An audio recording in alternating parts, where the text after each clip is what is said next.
after the darshan. Thank you, Prabhu. Okay. Thank you, everyone. Hare Krishna. It's so nice to be with everyone here at the Bhakti Center.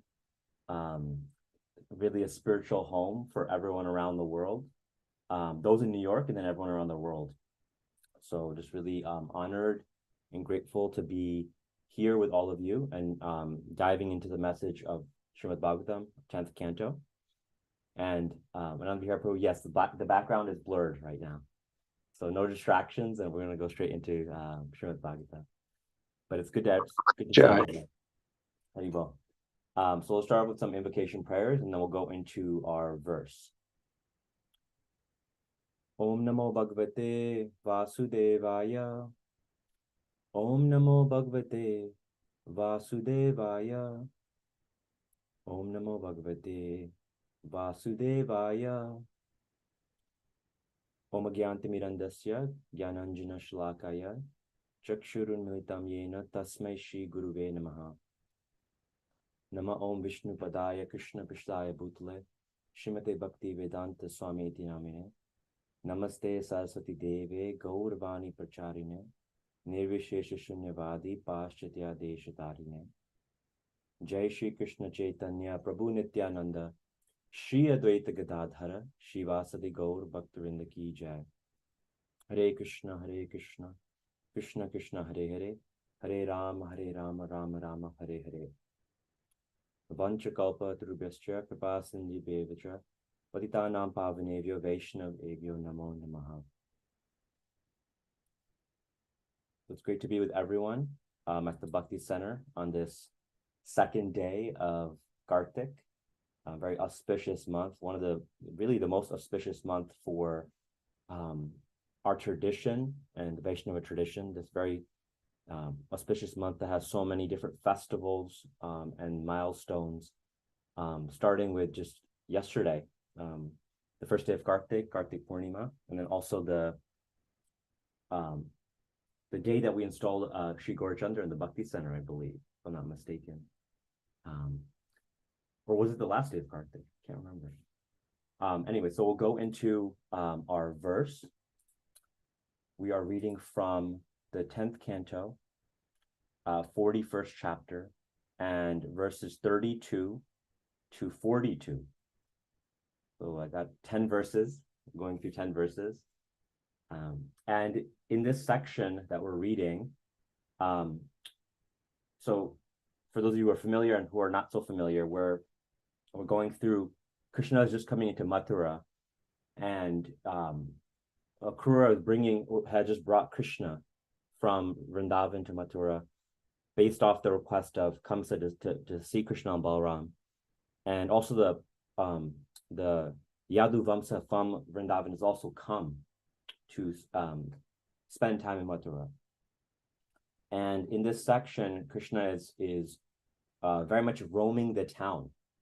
And it describes just before the section how so many of the women of Mathura were enchanted by Krishna's beauty, were feeling so grateful to see Krishna in person after hearing about him for such a long time, and then feeling in some ways jealous, right? And feeling like the gratitude of what the gopis feel in Vrindavan, of like they're able to see Krishna all the time. And now we're actually having darshan of Krishna for the first time. So how blessed must they be? And so Krishna and Balaram are walking around the town and really taking in the city. Mathura is described as a resplendent city. So many different colors, sights, and sounds are being seen there. And then they come across, Krishna and Balaram come across a washerman, who is actually the servant, the royal washerman, the servant of Kamsa. And this is the section that describes their interaction with the washerman. So we'll read the translation, and then I'll share some points, and then I would love to open it up for any thoughts, any comments, any questions, any insights that anyone else has, so we can all dive into the section deeper. So translation, verse 32. I have my screen on, and so you can read along with me. Seeing a washerman approaching who had been dyeing some clothes, Krishna asked him for the finest laundered garments he had. verse 33. Lord Krishna said, please give suitable garments to the two of us who certainly deserve them. If you grant this charity, you will undoubtedly receive the greatest blessing. Thus requested by the Supreme Lord. We can barely hear you. We can barely hear you. Can you hear me? Can everyone hear me? Well, thumbs up.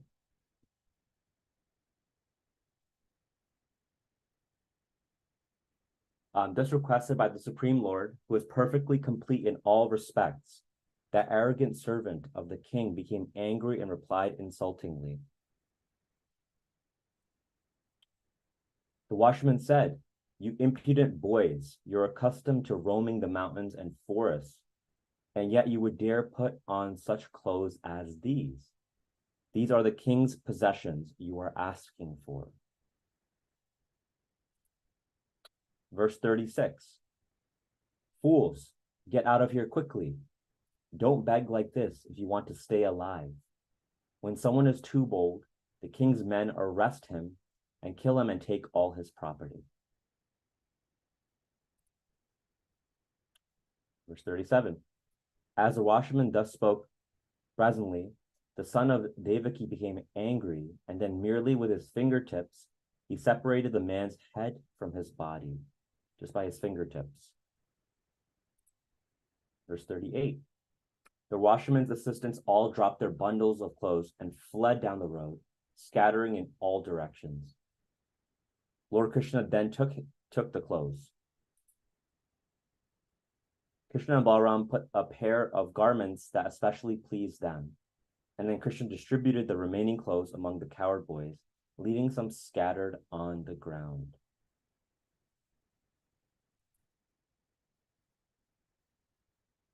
Thereupon, a weaver came forward and, feeling affection for the lords, nicely adorned their attire with cloth ornaments of various colors. Purport. Srila Jiva Goswami explains that the weaver adorned the Lord with cloth armlets and earrings that looked just like jewels. The word anuprata indicates that the colors matched nicely. Just like the deities at our temple, everything is always coordinated so nicely. The colors, the ornaments.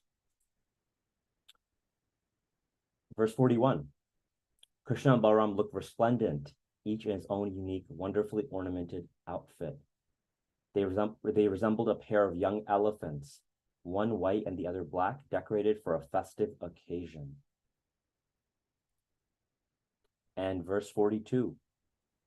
Pleased with the weaver, the Supreme Lord Krishna blessed him that after death he would achieve the liberation of attaining a form like the Lord's, and that while in this world he would enjoy supreme opulence, physical strength, influence, memory, and sensory vigor. I'll repeat that again. Pleased with the weaver, the Supreme Lord Krishna blessed him that after death he would achieve the liberation of attaining a form like the Lord's, and that while in this world he would enjoy supreme opulence, physical strength, influence, memory, and sensory vigor. So we'll stop here, verses 32 to 42. So I had a couple points that I was thinking. Can everyone hear me, by the way? Is it a little bit better? Adi Purush Prabhu? Very soft, very soft. Still very soft. Yeah. And is anyone else having that issue as well, or is it just in the temple room? I'm trying to turn it Yeah, it down. is a little light. Sorry, say that again. Yes, Prabhu, it is a little bit low. It's a little low. Okay, let me see if I can be a little closer to. Is that a little better? Yes. Okay, let me see if I can talk into the mic here. Okay, so I wanted to share a couple points, and I'll try to speak louder as well. Hopefully, all of you can hear me. Based off this pastime. And then I'll open it up for any questions and thoughts.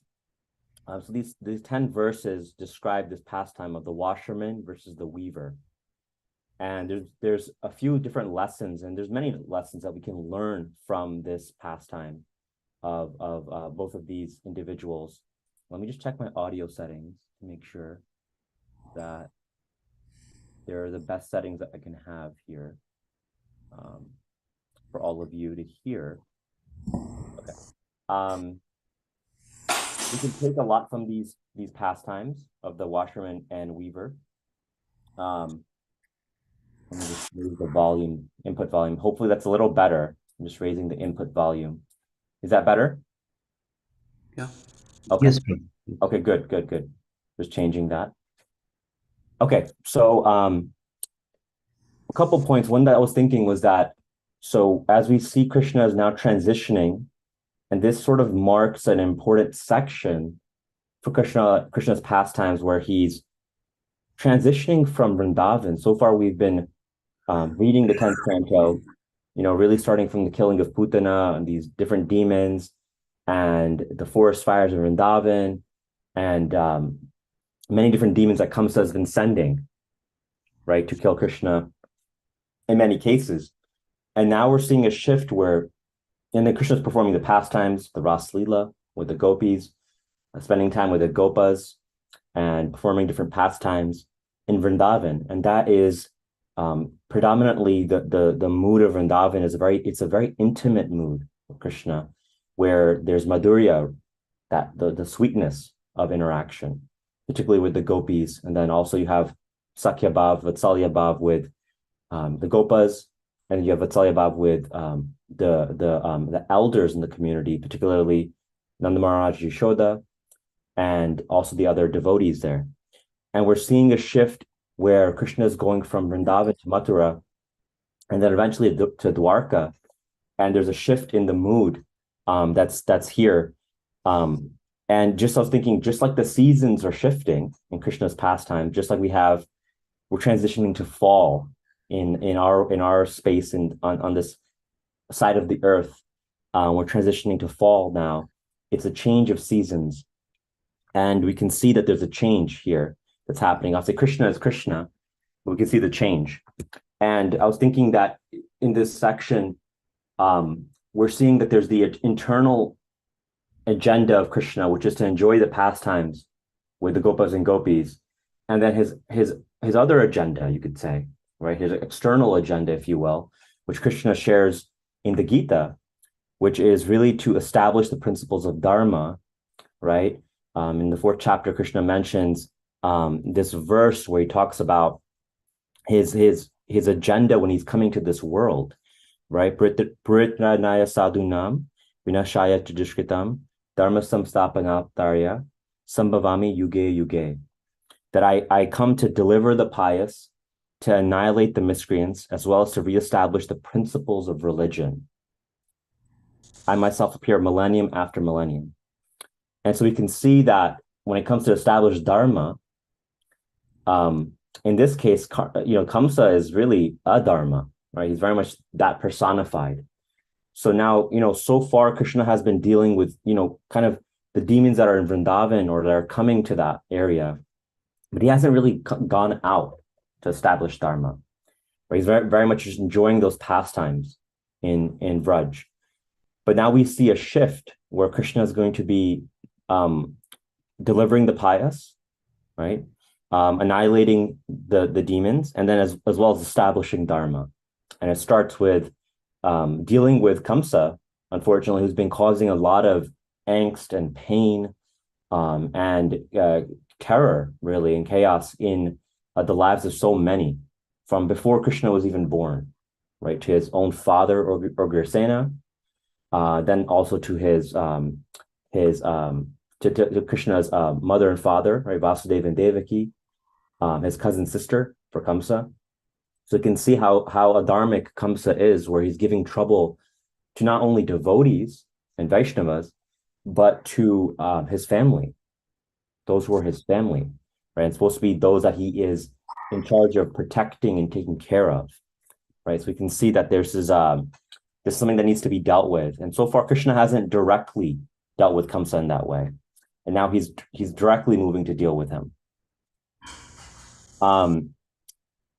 And I was just thinking that, even when we think of Kamsa, as we think of Krishna coming to Mathura and dealing with Kamsa and his henchmen and his supporters, it's important that we, as we think about even the washerman and this weaver pastime, we also ground ourselves in who Kamsa is. Kamsa is someone who is very unprincipled. He's a king, but he's a very unprincipled king. And we can see that this is not just, sometimes we think that these stories are stories of the past and the Puranas or the histories. And, we can learn some lessons from them, but they don't really apply to this day and age. But then we can turn on the news. We can see examples in history, whether it's today, in the recent past, in the long ago past, where we see these same behaviors being emulated in some way, shape, or form. And I was just thinking I was reading some histories and a little bit of the history of India recently. And India was ruled just not too long ago by the British for quite some time. And then before that, there was a series of rulers. And I was, particularly one period, there was the Mughal rule of India, right? For many years in India. And I was just reading about some of the histories and looking at some of the transitions of power where, the sons of the kings would overthrow their father to take the kingdom, and then would imprison their father, right? And anyone that was a threat to them. And then when their kids became of age, they would overthrow their father and take over, and imprison their father, right, the king. Sometimes execute them, right, or other things, and execute their siblings and whatnot. And you can see that this is a symptom, as Shobra says in many cases in different purports, of animalistic life or material life, which is based off of what can I gain from others, right? This is the mindset that we have, where what can I gain? How can I protect what's mine? And how can I take power, take control of the situation around me and of others? And so we can see that Kamsa is not so different from this mindset. He overthrows his father, Ugrasena, who's the king, imprisons him, and actually wants to kill him at one point. He imprisons any threats to him. So he hears this Akashvani, right, that prophecy that Krishna will, the eighth child of Devaki, will kill you. And he becomes paranoid, deeply paranoid, because he has something to lose. He has a lot to lose because of what he's done, because of his behavior, and because of his mindset, right? Having a very animalistic, you could say, very material, dog world, that mindset that we see even in this world, right? Where it's constantly about this power struggle, constantly about gratifying our ego, our senses, unnecessarily, greedily, that we can see. So that's Kamsa. And now we're getting to the story of this washerman who is Kamsa's, was part of Kamsa's royal staff, you could say. He's an associate of Kamsa.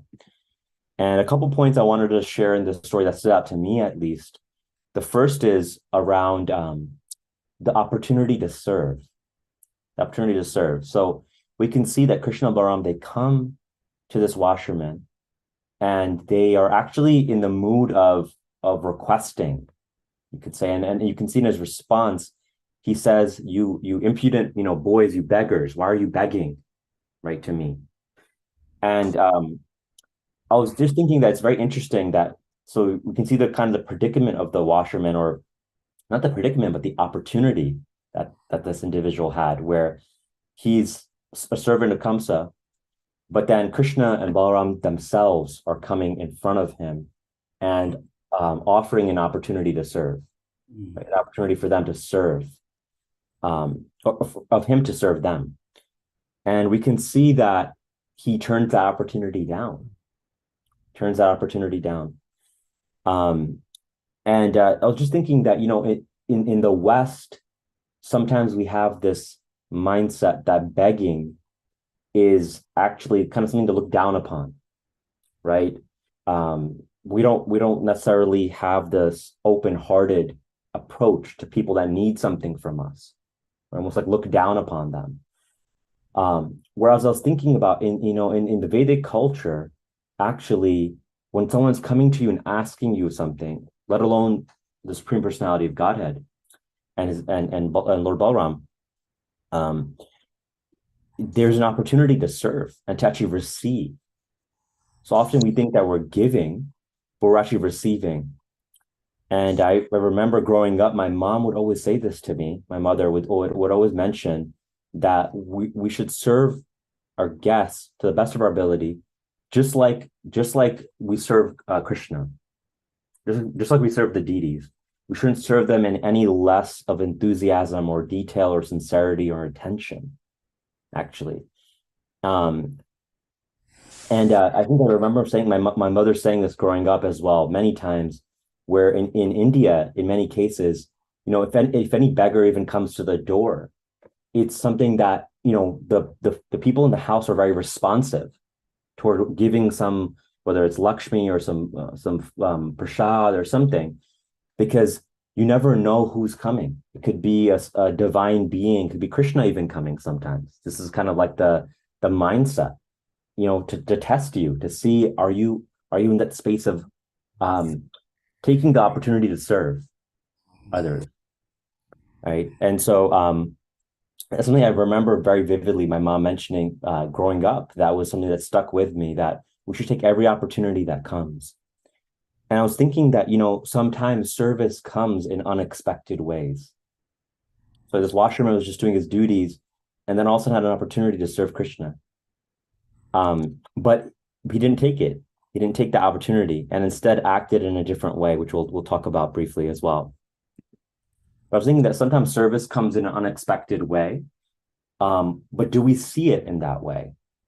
As I was thinking that sometimes as practicing spiritualists, sometimes we are given service that we want, that is in our wheelhouse of talents, of gifts, of enthusiasm, inspiration. And then there's service that we get that's, something that's not so glamorous sometimes, or something that's not what we're expecting. And how do we respond to it in that situation? How do we respond to our service? How do we show up and still serve regardless to the best of our ability? Right? Because we're not always going to get the service, like if whether we're sweeping the floor of the temple or we're doing some big event and leading some big event, how can we show it to both with sincerity and with enthusiasm? Right? And I was thinking that actually at every moment, we have a choice in spiritual life, even also in material life, but particularly in spiritual life. We have a choice that we can choose whether we want to serve ourselves and our false ego, or we can serve Krishna and his principles, the principles that he gives us, these principles of love, of dharma. We have a choice at every moment. Do we choose our false ego? Do we choose responding like the washerman who responded insultingly, demeaningly, right, with arrogance to the Lord, to the lords, particularly to Krishna? He's responding in this case. Or do we choose the principles of devotional service, of love, of dharma, that Krishna is embodying and that he's asking of us to continue to practice embodying on the path of self-realization, right? So we have a choice at every moment, and that's a choice that we can make. There's a saying that there's a famous psychotherapist, Viktor Frankl. I think he's quite well known. Many of you probably know of him. He's written a wonderful book called Man's Search for Meaning. And he's actually a former Holocaust survivor, Viktor Frankl. And he mentions this point in different places that I really liked, that is applicable in this case. He mentions that there's something called stimulus and response. So when we're stimulus is what, is coming in our direction, right? Of whether it's, in this case, it's maybe an ask for service, maybe it's some feedback that's coming our way, or criticism, constructive criticism, or maybe it's a challenge or an opportunity that's coming our way. And then there's our response to that. And we often, as humans, we have these habituated responses, unwanted conditioning. Sometimes it's not helpful. Often it's not helpful, actually, in serving. And the way to deal with these responses, stimulus and response, is almost an automatic response sometimes we have to the stimulus that comes, is working through the in-between space. Between stimulus and response, there's choice, there's freedom of choice. And Krishna gives that freedom of choice. In love, there cannot be a force, right? There cannot be force. And even Krishna doesn't force us to do something. So we have an opportunity to choose how we want to show up and how we want to serve. And we have a choice. Do we want to serve our own ego, our own arrogance, or do we want to serve and humble ourselves and serve the devotees and the Lord with compassion and with these principles of religion? And the more we choose those behaviors, whatever we choose, we start to practice that consciously or unconsciously. And then that becomes our habituated response, right, to the stimulus in this case, which is that the ask of Krishna for these clothes as service that he wanted. So it's thinking that every moment we have choice, and then our choices are also influenced by association. So I wanted to kind of examine the washerman in this case, and then we'll also examine the weaver and the mindset of a devotee, the mindset of someone who is aspiring to be a true yogi, and then the mindset of someone who is in many ways in the wrong association, right? And it has a detrimental or a dharmic mindset, you could say. This individual was an associate, the washerman, unfortunately, of Kamsa. And I wanted to make a point around association. Our association is so important and powerful because we become like who we're around.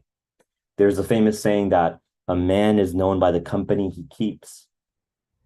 And there's also a well-known saying that I think it's by Jim Rohn, who was a famous leadership coach, that you're the average of the 5 people you spend the most time around. You're the average of the 5 people you spend the most time around. And we can see that association. This is why we in our tradition, we really emphasize sadhu sangha and sangha in general, all right, uplifting sangha, whether it's peer level sangha, but also shiksha gurus, diksha gurus, and sadhu sangha.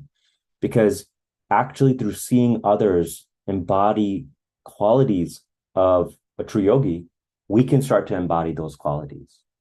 Right? Slowly and slowly, we have the opportunity to actually see what it's like. We can read about it, we can hear about it, and those things create deep transformation. But when we see it in the behaviors of the pure devotees, then we can learn from it and then exemplify it in our own life. And so I wanted to make a point around association because we can see the washerman is associated with someone who's already, as we established, Kamsa, who's very unprincipled. He's an unprincipled leader. So that creates unprincipled subjects.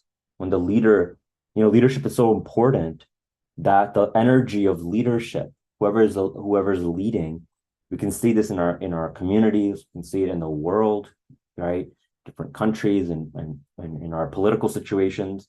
And then we can also see it in this case, that the leadership is it's a top-down effect. This is why having good leaders is so important at every level. Having dharmic leaders is important at every level because that energy, whatever the energy the leader sets, it trickles down. And we can see that with the washerman here, where he has a similar mindset, unfortunately, to Kamsa. And then one other point that I want to make around the washerman is that when he spoke insultingly to Krishna, that's actually the most dangerous thing, right? We look at Vaishnava aparad, or aparad even toward to the deities and to Krishna is very dangerous, called the mad elephant offense. Sometimes we think that like as devotees we can when our guru is around or when the senior devotees are around, we're going to be on our best behavior, right? I know we all can kind of fall into that mindset. Sometimes I fall into that mindset. But actually we should always be in having a certain level of austerity of speech, as mentioned in the Gita. Austerity of speech is important. We should speak words that are truthful, that are pleasing to hear, that are beneficial, all of those things that are mentioned. And in this case, the washerman did not do that. right? Spoke insultingly, demeaningly, to Lord Krishna and Balaram, saying that you're just, coward boys. What are you doing here? You should get away from here at once. How dare you ask me for these royal clothes? Not knowing that they're actually the lords of the universe, right? And so it's not that we should be selective with our speech, where in some cases we speak like this, in some cases we're on our best behavior. We should strive, and it's difficult, to be even-handed in our communication and practice austerity of speech and speak words that are compassionate, that are graceful, that are beneficial, that are truthful, that are pleasing to hear, as much as possible as Vaishnavas. And then I just want to end off with talking about the washerman. We can see, the weaver. We can see the kind of a 180 degrees example, contrast. While this washerman was very arrogant, demeaning, we can see this weaver came forward and had some ornaments that he could offer to the Lord.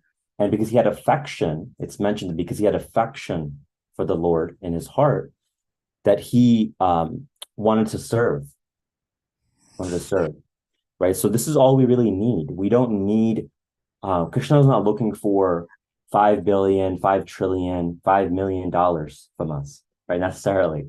If we have that, that's great. There's no problem. But Krishna is actually looking for our heart, affection. Particularly, Krishna, he doesn't really care what we have, he cares what we're giving. And he looks at our intention and our effort. The intention of our heart, the sincerity that we have, having the sincere intention. And then he cares about our effort. How are we putting in effort in that intention? And the results, we cannot always control the results, as we know. Sometimes we put a lot of effort in, our intention's in the right place, and the results are not looking so good, right? We can't control that always. As Krishna says, we're entitled to the activity, but not the results of that. But Krishna takes care of the results. He actually wants to see, are we putting in the right intention? And then are we putting in the effort?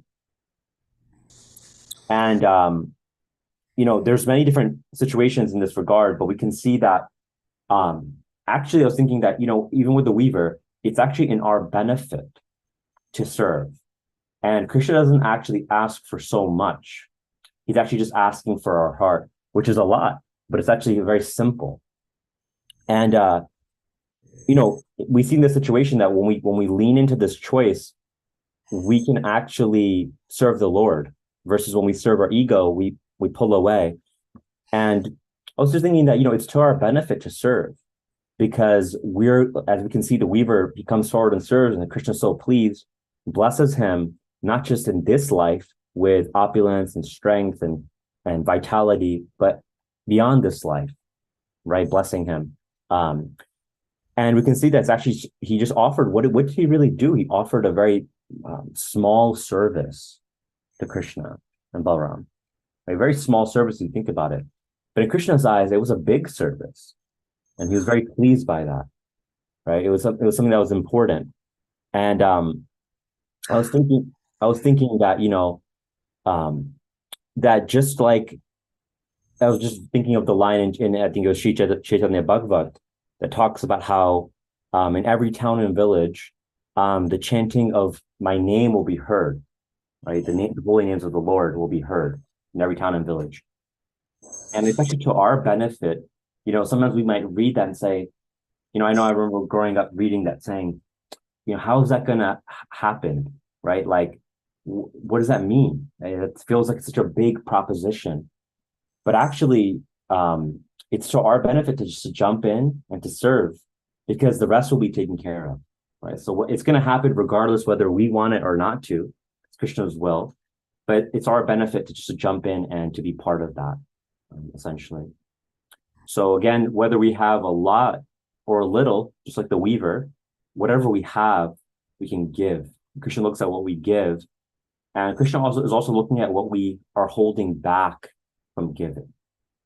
We're holding back from giving. So we can see the weaver, whatever he had, he gave, and that really pleased the Lord. So it's not the amount, it's not everything that we have accumulated And Krishna's looking at that as how he can love us. It's actually he's looking at what we are giving and what we're holding back from our heart and our intention and our effort. So I wanted to end there just with some points. I'll just recap what we talked about, then open it up for any thoughts or questions or comments. We talked about the significance of Krishna moving from these pastimes in Vrindavan all the way to now Mathura, and dealing with Kamsa, who's been giving a lot of issues and trouble to Ugrasena, to different devotees like Vasudevaki and many others, and trying to obviously harm Krishna and the Vrajavasis through sending different demons. And now Krishna's directly dealing with him, right, after many years. And him moving from his agenda, which was his heart, which is spending time with the gopis and gopas, and then now moving to establishing the principles of religion, right, and annihilating the demons, establishing the principles of religion, and delivering the pious, right? Three points there. And so you can see he's delivering the pious with fever. He's annihilating some of the demons and the miscreants. You can see with Kamsa and his henchmen, and then establishing Dharma by reestablishing the rightful leaders, the dharmic leaders in different cases. We talked about how this mindset of the dog-eat-dog world that we often live in, where it's solely focused on the false ego and power and control, and what I can get versus what I can give is dangerous. We can see this in the course of history. Talked about the importance of guests and the shift in, we look at beggars. Krishna's coming, and Krishna and Balaram are in some cases coming with a request or begging from this washerman, but actually it's actually not to get from them, it's actually to give, because in giving we're blessed ourselves. You can see the washerman has a choice. We all have a choice in our lives. Do we want to choose to serve ourselves, or do we want to serve Krishna and his principles? And the washerman chose and received accordingly in this case, but we also have a choice. Talked about the power of association and how that affected the washerman being an associate of Kamsa, and how we have an importance. It's important for us to reflect on who we're associating with in this case, because that very much affects our mindset. And then we talked about the weaver around how he had affection for the Lord in his heart, and that he was able to give what he had. Intention and effort is what Krishna really looks at, and how it actually benefits us to give, to serve. The benefits really to us, even though it feels like we're giving, we're actually receiving. And it's up to us whether we want to be part of Krishna's plan, or we choose not to be part of it. But that's really up to us. So I want to end there and open it up for any questions, thoughts, comments. Wonderful class, Anuj Prabhu. Who are your five? Who are your five people? You're definitely one of them, Prabhu. So I'm grateful for that. No, but there's many, and I'm grateful for that. And that's a longer topic in discussion. But I think it's important. What I can say is that I think it's important to reflect on who those people are. And sometimes those people, those devotees or those individuals, whether it's friends, families, Vaishnavas, are changing in our life. And sometimes we have to make some easy or hard decisions about who those people are that we're looking at, that we're spending time with, how they're either positively or negatively affecting our consciousness. So that is important to consider, and being reflective in that. I think we have a couple of hands raised, by the way. So Venetia, did you want to ask a question or a comment? Please come off mute. Yes, thank you so much. Just question, and thank you so much for your class. Really, really instructive. The question I had is, how are we to think about, interpret Krishna's anger? I think that's the first time that I've heard him be angry. And I know when he was killing demons throughout the beginning of the 10th chapter, it was with a playfulness. And I know that also he was a child then, and he's sort of older in the pastime now. And obviously this person made a great offense, and that obviously merits anger in our world in some ways. But just curious, sort of, what the acharyas say about that, or your views on that.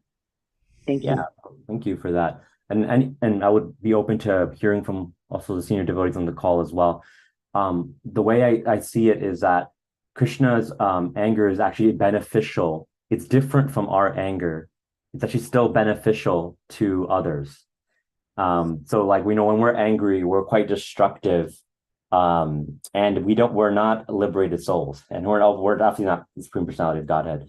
And so when Krishna, even when he kills the washerman, he's actually liberating the washerman, actually.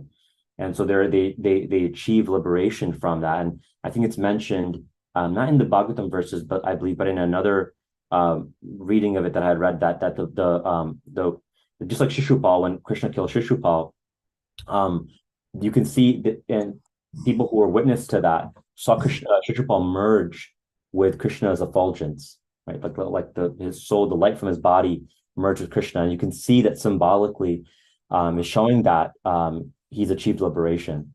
And so even someone like Shishupal, who was envy personified in the Mahabharata, who was very envious of Krishna, and Krishna ended up killing him at I believe, the Rajasuya sacrifice, where he was being honored by the different kings, and Shishupal was very envious of that.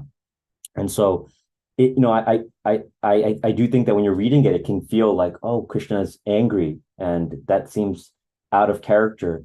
But it's very much not, in the sense that Krishna is actually, it's beneficial to the person that he's interacting with, because that person actually achieves liberation, versus going down to the hellish planets, whatnot. So that's my view on that, and my understanding of that. But if anyone else wants to jump in, I'm also happy to hear. Thank you very much. Yeah.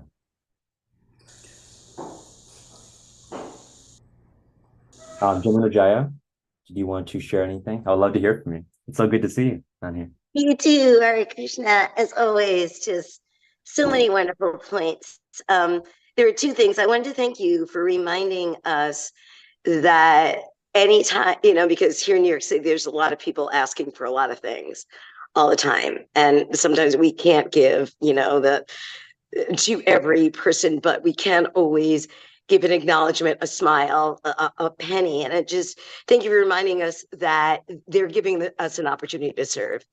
And that is one of the 6 loving exchanges, that they're giving us there. So thank you for reminding us, because sometimes it's easy to look as that as a botheration, and just, to just always remember, even if we don't have anything to give, you're giving an opportunity to serve. So let me at least look you in the eye. So thank you so much for that. And then the other thing, I was just really thinking about the how wonderful is Krishna moment in that, Krishna could have stayed enjoying in Vrindavan and just like with a whip of his finger dispatched Kamsa, but he makes this journey and he comes to Mathura.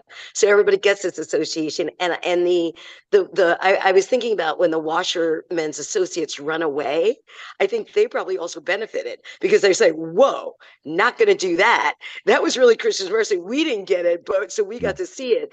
And how wonderful Krishna gives these, because he didn't have to do that, because he stayed at Vrindavan playing around and sort of, like he does here with a wiggle of his fingers, dispatch Kamsa, but he comes and gives a mercy to the people of Mathura by they're going to get to witness his triumph over evil. So just really just made me feel so sweetened by that.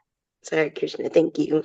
Thank you for sharing. Yeah, I was thinking of the others as well who ran away, and seeing this, like they're just like, we don't want to be that, and so they're learning from that. Like you said, they're seeing, okay, this is not the way to behave, and I would love to know what happened to them and where their journey took them from that situation. Spin off. Turn.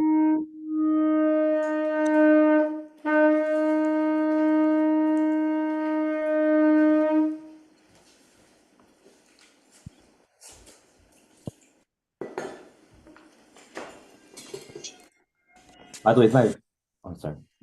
The volume should be better.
Where's the conch shell, Nayan Manjari? All right. Thank you, Das Prabhu, for Dart. Okay. All right. Anuj Prabhu, wonderful class. I have so many takeaways. I'm going to re-listen. Very helpful class. Thank you. Would anyone like to say anything? This is the afterglow. We're going to go over time for a few minutes. I was thinking of the 5 people that I spent most of the time with. And I was thinking, okay, it's Adi. It's my wife, my daughter, Adi, Bhima, and my phone. Those are my 5. I have to work on the 5th one to make sure it's more devotional and other things. Yeah. It depends on what's on your phone as well. Yeah. Ishwari Sundari, nice seeing you. Nice to see you too. So, question for you. The one person I spend the most time with is my golden retriever, Georgia. And she's very Krishna conscious. So, what does that mean? I don't spend time with any individual right now. It's just my dog, coworkers, and when I go to the temple. I think Bhima Prabhu asked that question as well in the chat. I was just looking at the chat just a couple moments ago, and he mentioned, does that count? Do animals count as part of that? I think they do. I think they're living beings. They're sentient beings, have a personality, and I think that we can learn so much from.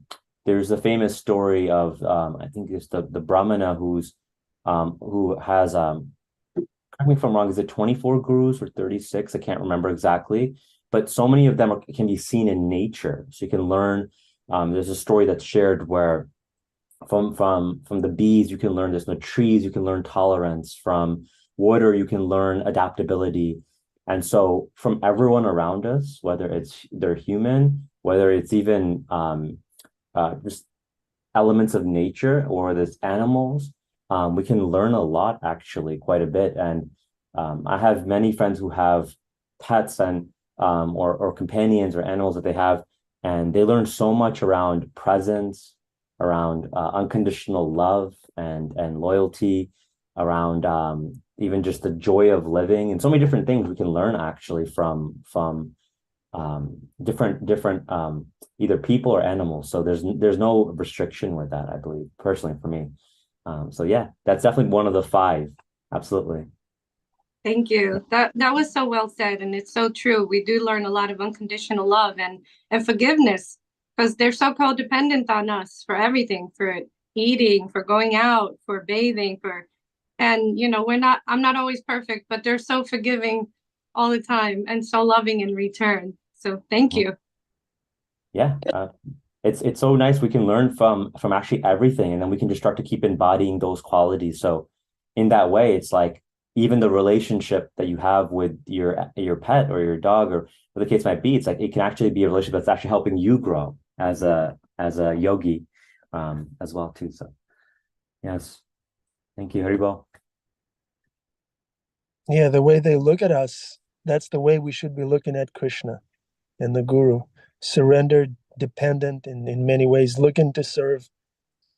And that's very inspiring. Yeah, whether it's a horse in Bima's case, or a hamster in my case, or a golden retriever in Ishwari Sundari's case. How is your recovery, Ishwari Sundari? How is it going? We see you're smiling so beautifully.